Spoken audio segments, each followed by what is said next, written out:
Okay, a little recap from yesterday at the gym before I go in today. I like to think about what I did yesterday. Duh.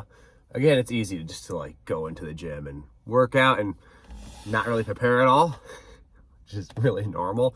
But again, I really want to take a scientific approach to this. There's a couple of things that stand out right away. Yesterday, I did do a higher eccentric lifting day. If I edit this video, which I may or may not, you can check it out on my Instagram. You'll see it. The January 20, well, it'll be tomorrow's. Today's. It'll be out today. Whatever. Video will be on there. You can check it out. Of what I did a lot of high-speed banded eccentric movements, some drop squats, some lateral work. And the reason why is that I did the high-speed eccentric stuff on the court. My legs are feeling good. And I thought, well, I don't want to do it today because I'm trying to avoid this constant 90%-ish. I'd rather be tired than recover a little bit and be tired. So that's what I did for the workout. My legs are feeling it today. Now I have to use my big brain to not overdo it today because I feel kind of good enough. My hip is feeling much better. My knee's feeling much better. But I still want to get some work in. So on the court today, what will I do? I want to do some off the dribble stuff. Nothing too high of velocity stops, maybe some specific work. I want to work on some pop-out shooting and some quick shots.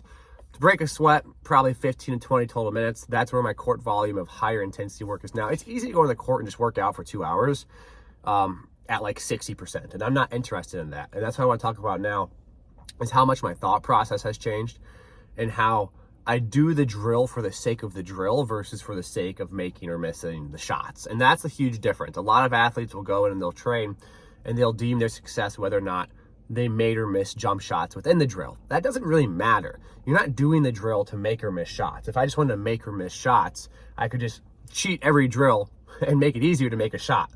A drill is being done to work on an aspect that limits your performance. So for example, I might do high-speed jump shooting, and the part that I'm working on is the ability to actually control my body at a high speed. So if I just try to make a shot, I'm not gonna run that fast. Now I just worry about doing the drill correctly, and make or misses I don't really care about. Now there's interesting aspects of research around this that say that that's actually better for you and you get better at shooting the basketball doing it this way. And so far I can kind of agree with that, because when I go and just try and make shots, it's way easier. My jump shot's coming back very quickly. I can go shoot 85% on catch and shoot very comfortably right now. My range isn't totally there. I really want to push it out a bit further. That's something that's coming along.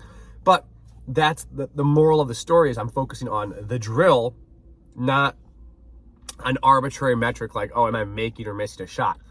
When that's not the purpose of the drill. I mean, you want to make the shot, don't get me wrong.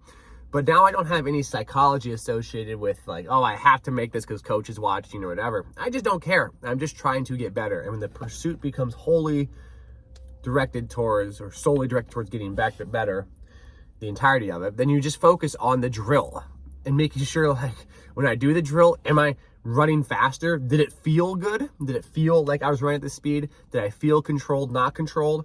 And the makes or misses are just gonna take place. I'm trying to push out my boundary of speed.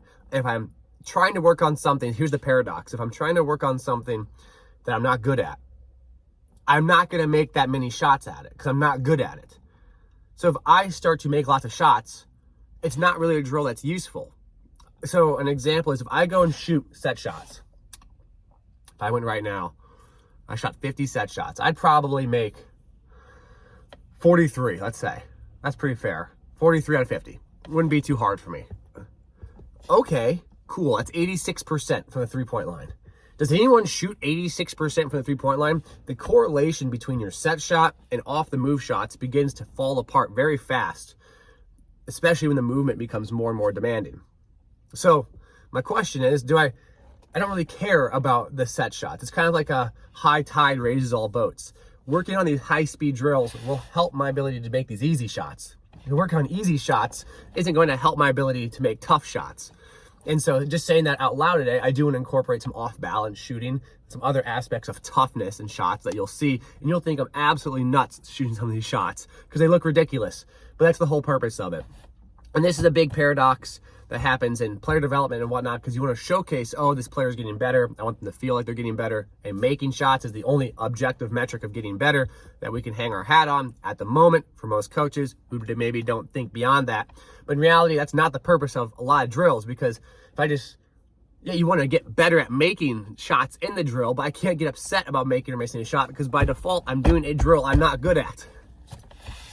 Oh my gosh, just saying that out loud, it brings back all the emotions of frustration I've had. And I went through this situation when I was a junior in college. I shot 45% from my sophomore year. I shot 41% from three, highly contested threes my senior year. I shot 33% my junior year. The issue was I got so concerned with making shots. In my head, when I trained, I'm like, I'm not making shots in a game. Let's just try and find the rhythm, find the feel of it. And I kept doing easier and easier and easier drills. And I just kept missing more and more shots in games. And then my senior year, I said, screw it. I was going to work out how I wanted to.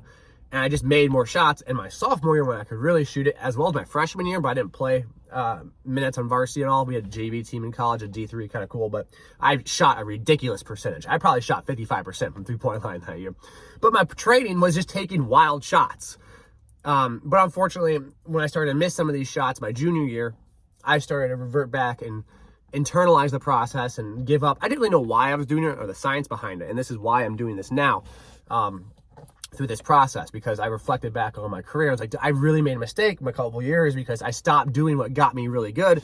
And instead of trying to just like manufacture goodness, it's almost like seeking out happiness. You try and be happy all the time. You're not really going to be happy. Happiness just happens. Just like making shots. You just try and make every shot. You're going to do things that are so easy to a point and it actually makes you a worse shooter. So I'll leave it there for now. It's an interesting discussion around shot development and skill development. And that's why I'm documenting everything. Because if I fail, at least you all can see it. And you can learn from it. And if I succeed, well, I become a very good shooter. And you all can learn from it too. And maybe you guys would want to, maybe it could help me prove a point. I don't know. Maybe get me to whatever professional aspect I want to be. But that's the whole idea. Does that make sense? I appreciate you guys as always. I'm going to go work out here. Take care and thanks.